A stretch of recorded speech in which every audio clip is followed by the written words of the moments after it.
भैया निफ्टी भागता जा रहा है, भागता जा रहा है, भागता जा रहा है, यही कहना पड़ेगा। नीचे से बहुत ये आई है, ऊपर को बहुत ये जाएगी, दीवाना मुझे बनाएगी, किसी के हाथ ना आएगी ये निफ्टी, किसी के हाथ ना आएगी ये निफ्टी। भाई साहब जिस तरह से निफ्टी इतनी नीचे से आया भागता हुआ और इतना ऊपर चला गया है और किसी के हाथ ही नहीं आ रहा है, तो भैया अब तो यही बोलना पड़ेगा, नीचे से बहुत ये आई है, ऊपर को बहुत ये जाएगी, दीवाना हमें बनाएगी, किसी के हाथ ना आएगी ये निफ्टी। भाई आपको क्या लगता है ये जो निफ्टी हाथों से निकल चुकी है, क्या आप 25 में रुकेगी या 26 के भी पार? फटाफट कमेंट में लिख डालिए डार्लिंग, मैं सारे कमेंट पढ़ता हूँ।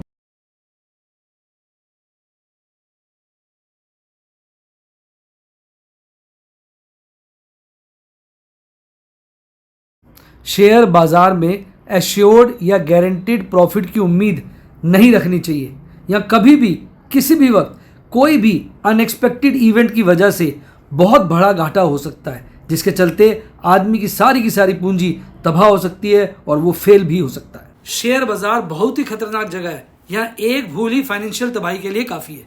मैं केवल एजुकेशनल वीडियोज़ ही बनाता हूँ, मैं कोई बाय सेल रिकमेंडेशन नहीं देता हूँ। चर्चा किए गए स्टॉक उदाहरण के लिए हैं और खरीदने या बेचने की कोई रिकमेंडेशन नहीं है। मेरा यह मानना है कि शेयर बाजार में निवेश किसी के कहने पर नहीं करना चाहिए, बल्कि अपने रिस्क एपेटाइट और जानकारी के हिसाब से करना चाहिए। सदा याद रखें, जिसने ली टिप उसकी हुई डिप। शेयर बाजार में निवेश जोखिमों के अधीन है। निवेश करने से पहले सभी संबंधित दस्तावेजों को ध्यान से पढ़ें। हाय गाइस, आपका स्वागत है आपके अपने show MKJ talks for investment इन हिंदी में। कैसे हैं आप भैया? निफ्टी तो हाथ से निकल गया। जिस भाई ने अपनी इन्वेस्टमेंट बेच दी 21,000 पे, 22,000 पे, 23,000 पे, खाली होके बैठ गए, भाई साहब वो तो बहुत दुखी है, बहुत दुखी है। वेट ही कर रहे हैं कब गिरेगी ये निफ्टी। और निफ्टी जो है वो भाई साहब लगातार भाग रही है। हालांकि आज मैं देख रहा था निफ्टी तो ऑल टाइम हाई क्लोजिंग दी, ऑल टाइम हाई बनाया, और सबसे मज़ेदार बात 25,000 के ऊपर क्लोजिंग दी है, तो वो बड़ा एक अच्छा स्ट्रेंथ का प्रदर्शन करती है। पर आज मिड कैप वगैरह गिरे हुए थे। ऑब्वियसली मैंने देखा जब बाजार भागता है ना ऊपर के लेवल पे, जैसे मुझे भी डर लग जाता है, मैं भी काफ़ी प्रॉफिट बुकिंग कर लेता हूँ, तो कहीं ना कहीं प्रॉफिट बुकिंग हो जाती है। लेकिन आज खास बात ये है कि FIs ने मतलब दिल खोल के माल खरीदा है, जैसा कल बेचा था आज वैसे ही खरीद लिया है। तो मतलब कमाल है, कमाल है, कमाल है। और बाज़ार इस वक्त फुल टॉस गर्म हो चुका है फिर से। अब यार देखो यार, अब फिर बच्चे कहेंगे सर आप कहते रहते हो डर लगता है, डर लगता है, और करते भी रहते हो काम। अब यार डर तो लगता है, ये सच बात तो यही है, मैं इसमें आपको क्या झूठ दूँ। देखो कैंडल देखो आज, जैसे ये वाला एक फेज़ नहीं आया था, बार बार लाल कैंडलें बन जाती थी, छोटी बनती थी, धीरे धीरे ऊपर चलता रहता, फिर यहाँ थोड़ा सा तेज़ी दिखाई दी इसमें, फिर यहाँ पागल हो गया था। अब ये भी वही वाला फेज़ चल रहा है। देखो आप रोज़ आप देखो लो हायर टॉप्स बना रहा है, रोज़ हायर टॉप बना रहा है। ये वाले दिन के बाद ये लोअर था, ये सब हायर टॉप्स हैं और हायर बॉटम्स हैं। देखो ये हायर बॉटम्स और ये वाला बस एक लोअर है, अदरवाइज सारे हायर टॉप्स हैं। तो जब हायर बॉटम हायर टॉप बनता है तो बाज़ार तेज़ ही है। बोलिंजर बैंड काफ़ी सिकुड़ा हुआ है, आप देखिए बोलिंजर बैंड ज़्यादा बड़ा नहीं है, बहुत सिकुड़ा हुआ है, और उसके अपर बोलिंजर बैंड पे कैंडलें बन रही हैं। लोकेशन बहुत अच्छी है, कैंडल अपने आप में फिर आज देखो लाल बनी है, तो वही है ना। अब लाल कैंडल का क्या मतलब होता है भाई साहब? अच्छा आज ऊपर नीचे की विक बराबर है, कैंडल की बॉडी छोटी, तो आज इनडिसिसिव है।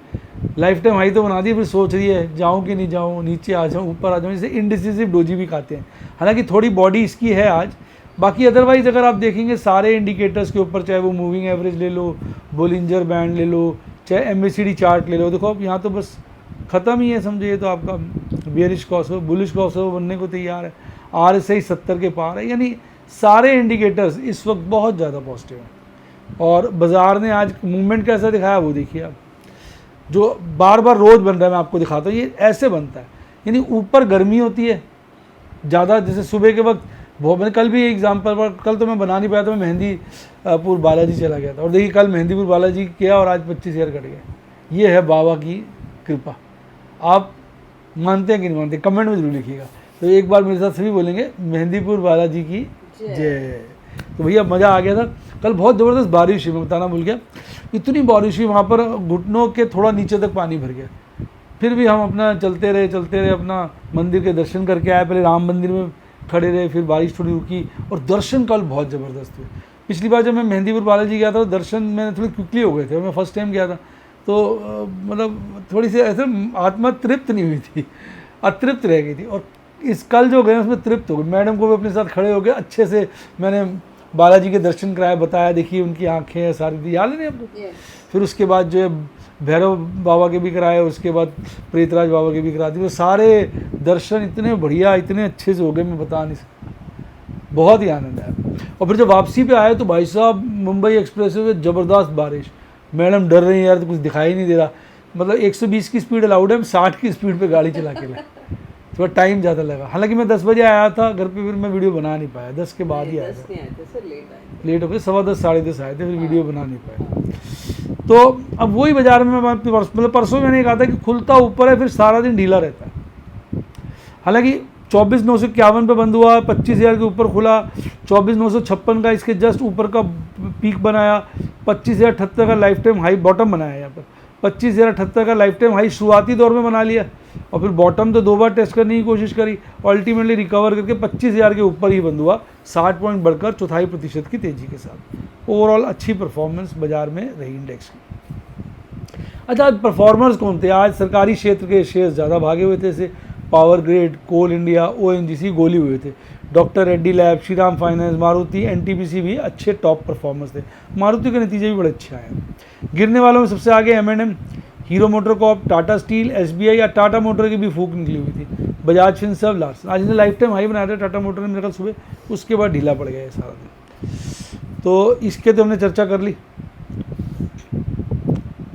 एक बार वो भी देख लेते ऑप्शन चेन एनालिसिस के बाद। अब नया हफ्ता शुरू होगा, आज इसकी एक्सपायरी थी, मैक्सिमम पेन 25,000 पे आके खड़ा हो गया। हालांकि 25,000 के लेवल पे कॉल रेटिंग पुट रेटिंग भारी मात्रा में है, लेकिन 25,000 के ऊपर कॉल रेटिंग है और 25,000 के नीचे पुट रेटिंग है, दोनों अपनी बाउंड्री में बैठे हैं। 25,000 पे आंखों में आंखें डाली हुई है, आगे दोनों ही नहीं बढ़ना चाहते दूसरे की टेरिटरी में। मंथली वाले में आज परिवर्तन देखने को मिला, वो ये कि 24,500 से जो मैक्सिमम ओपन इंटरेस्ट हो 26,000 पे चला गया। हालांकि 24,500 से 26,000 देखेंगे सब में अच्छा ओपन इंटरेस्ट है, और यही बात आपकी है यहाँ पर। अगर आप देखेंगे 25,000 से नीचे वाले सभी लेवल पे अच्छा ओपन इंटरेस्ट है। मैक्सिमम पेन अभी भी 24,500 पे टिका हुआ है। PCR की बात करूँ तो बड़ा रीजनेबली गुड है, 1.11, और मंथली PCR तो अब इस वक्त मैं कहूँगा थोड़ा सा ओवरबॉट ही है। आगे बढ़ने से पहले अंतर्राष्ट्रीय इंडिकेटर भी देख लेते हैं। आज एक्सट्रीम ग्रीड हल्का सा कम हुआ है, पर ग्रीड एक्सट्रीम ही बना हुआ है। अगर आप बात करेंगे इसकी तो ये हल्का सा बढ़ा है आज। US डॉलर इंडेक्स हल्का सा बढ़ गया, नेगेटिव है। क्रूड बढ़ गया, वो यार वो फिर से वॉर का चक्कर बढ़ गया ना, इजराइल और वो किसकी वॉर में वो हमास का मर गया, उसके चक्कर में बढ़ गया। आज रुपया लाइफ टाइम कमजोरी पे आ गया, तो ये बहुत बड़ा नो है। और 10 ईयर ट्रेजरी आज भी घटी, ये थोड़ा फेवरेबल है। तो अब अगर आप देखेंगे म्यूचुअल फंड की, इसकी बात करते हैं FIs की। FIs ने जी भर के, जी खोल के खरीदारी की। बड़े दिनों के बाद कैश सेगमेंट, इंडेक्स और स्टॉक तीनों में खरीदारी करके 5,000 से ऊपर की नेट खरीदारी करी है। और FIs ने खरीदारी करते करते हल्की मुनाफा वसूली करके 337 करोड़ का माल बेचा है, और ओवरऑल 1750 करोड़ से ज़्यादा की कैश सेगमेंट में खरीदारी आई है। और ओवरऑल भी देखेंगे तो आज बड़ी खरीदारी का दौर सामने देखने को मिला। FIs की इंडेक्स में लॉन्ग रीजनेबली गुड है, हाई कहा जाएगा, और स्टॉक लॉन्ग फिर 59 के ऊपर आ गई। मैं एक बार इसके 60 के दर्शन करना चाहता हूँ। आप कमेंट में लिखिए, आप चाहते हैं FIs की जो परसेंटेज लॉन्ग है स्टॉक्स के अंदर वो 60 के ऊपर आए। मैंने आज तक नहीं देखी, आपने देखी है तो कमेंट में जरूर लिखिएगा। अच्छा, अब देखिए मैंने कहा था ना जो इंडेक्स चढ़े हुए थे, एक तो निफ्टी 100 था और आपका निफ्टी 50, निफ्टी बैंक भी फ्लैट ही बंद हुआ है। बाकी सारे इंडाइसेस लाल में। सबसे ज़्यादा गिरावट आज स्मॉल कैप में देखने को मिली। आज ठंडा करा हुआ था बाजार, और इंडिया विक्स भी आज काफ़ी गिर गया, देखेंगे आप 2.5% गिरी। अब एडवांस आज 784 शेयर बढ़े हुए थे, 1588 शेयर गिरे हुए थे, यानी एडवांस डिक्लाइन रेशियो भी अच्छा नहीं था। टॉप परफॉर्मेंस आज ओवरऑल मार्केट में पावर ग्रिड, कोल इंडिया, सिंजिन इंटरनेशनल और टाटा पावर, ये सब भागे हुए थे। गिरने वालों में बिरला सॉफ्ट, ACC, डिक्सन और इंडिया मार्ट, तो ये सब की फूक निकली हुई थी। अब निफ्टी बैंक की बात कर लेते हैं। निफ्टी बैंक जो है 51,553 में बंद हुआ, हल्की गैप ऑफ ओपनिंग पर सारा दिन डाउनवर्ड ट्रेंड ही बना के चला सारा दिन। और बॉटम लास्ट के क्षणों में 51,456 का बनाया, पीक शुरुआत में ही 51,877 का बना लिया, 51,564 पर 10 पॉइंट बढ़कर ऑलमोस्ट हरियाली में, पर बिल्कुल फ्लैट ही बंद हुआ है, फ्लैट ही कहोगे से आप। अच्छा, HDFC बैंक और एक्सिस बैंक थे जिन्होंने बाजार को संभाला हुआ था। अगर HDFC भी गिरा होता तो आज इंडेक्स गिर जाता, बाकी सब बैंकों की टाएं फेस हो रखी थी। सबसे ज़्यादा बंधन बैंक गया था, इतने अच्छे नतीजों के बाद भी बंधन बैंक की फूक निकाल के छोड़ दी है। अच्छा, अब आ जाओ इसके ऊपर। अब 51,564 पे बाजार है। 51,500 पे देखोगे तो कॉल रेटिंग बढ़ी है, पुट रेटिंग हल्की बढ़ी है, और मैक्सिमम पेन यहाँ नहीं है, मैक्सिमम पेन 52,000 पे चला गया। यहाँ पे कॉल रेटिंग बहुत ज़्यादा है, पुट रेटिंग रीजनेबली गुड है, और मैक्सिमम पेन यहाँ पर है। पर पुट राइटर्स 52,000 पे थोड़े सचेत है। तो अभी तो ये लग रहा है कि अभी ये जैसे कहते हैं ना, थोड़ा कमजोरी का ही पैटर्न दिखा रहा है। इसका इवन चार्ट भी देखेंगे ना आप, कैंडलस्टिक नहीं डाला इसका, निफ्टी का कैंडलस्टिक नहीं आया, निफ्टी बैंक का। चलो, आज ना बहुत बड़ा प्रॉफिट कमाया है, 10 के अराउंड का प्रॉफिट है, हल्का सा कम है उससे। आज मैंने बहुत सारे ट्रेड किए, मैंने 3 फ्यूचर कॉल स्ट्रेटेजी लगाई, 2 फ्यूचर स्क्वेयर ऑफ किए, 13 ऑप्शन स्क्वेयर ऑफ किए, 3 एग्रेसिव पुट स्क्वेयर ऑफ किए। 2 फ्यूचर स्क्वेयर ऑफ कहते हैं ना, फ्यूचर बहुत सारे स्क्वेयर ऑफ किए होते हैं, 2 तरह की कंपनियों में किया, ऐसे समझ लो। 4 एग्रेसिव कॉल बेची, 2 सेफ पुट बेची, 1 सेफ कॉल बेची, 3 बार स्टॉक में खरीदारी करी। अगर आप देखेंगे गुजरात गैस के मैंने 3 लॉट थे, स्क्वेयर ऑफ कर दिए थे पुट के, एक अच्छा बड़ा मुनाफा हो गया। टाटा कंज्यूमर का मैंने पूरा फ्यूचर भी सारे स्क्वेयर ऑफ कर दिए जितने भी थे अगस्त के, कॉलें भी सारी स्क्वेयर ऑफ कर दी, और एक पुट भी स्क्वेयर ऑफ कर दी एग्रेसिव। बिल्कुल ठंडा होकर बैठ गया इसमें, आप कैलकुलेट कर सकते हैं, इसमें एक अच्छा भारी मुनाफा देखने को मिला। उसके बाद अगर आप देखेंगे MGL के मैंने 2400 शेयर की पुट स्क्वेयर ऑफ करने में लिखवाई थी, केवल 1200 हुई, आधी हुई। तो टोटल प्रॉफिट 2400 का ये है, तो उसका आधा कर लो तो 1200 का आ जाएगा। मैं कैलकुलेशन भी करना आपको सिखाता रहता हूँ, पूरी एजुकेशनल नॉलेज देता रहता हूँ। अब बजाज फाइनेंस के मैंने 1875 शेयर्स का पुट स्क्वेयर ऑफ में लिखवाया था, 1125 हुआ। अब इसी संख्या को आप इससे मल्टीप्लाई कर दीजिए तो प्रोपोर्शनेट प्रॉफिट आ जाएगा जो स्क्वेयर ऑफ हुआ एवरेज बेसिस पर। इस तरह से प्रॉफिट कैलकुलेट किया जाता है। टाटा पावर का मैंने क्या किया, पुट और कॉल दोनों स्क्वेयर ऑफ कर दिए, इसमें हल्का सा मुनाफा हुआ 2100 के आसपास, 2000 के लो। अब टाटा मोटर में देखने वाली बात है, 1100 करके 4 बार फ्यूचर मैंने स्क्वेयर ऑफ किए, 1100 करके 4 बार कॉल स्क्वेयर ऑफ करी, यानी 4400 फ्यूचर्स और 4400 शेयर्स की कॉल स्क्वेयर ऑफ कर दी। कॉलों में बड़ा भारी नुकसान हुआ, इतना, सॉरी ये तो किसी और का आ गया, ये क्या दिखाई, टाटा मोटर DVR, ये तो मैंने गलत आ गया, ये कॉलों का ये भारी नुकसान हुआ, 2,95,000 का, इतना बड़ा नुकसान हुआ। और ये जो प्रॉफिट है 4400 शेयरों का नहीं है, इसके लिए अगर आप 4400 शेयर का प्रॉफिट निकालना चाहते हैं तो 4400 को 4400 जो बेच दिए प्लस जो बचे हुए हैं 4950, इससे मल्टीप्लाई करके निकालिए तो प्रोपोर्शनेट प्रॉफिट आ जाएगा फ्यूचर्स का। उसमें से कॉल का लॉस राइट ऑफ करेंगे तो मेरा ओवरऑल प्रॉफिट आएगा।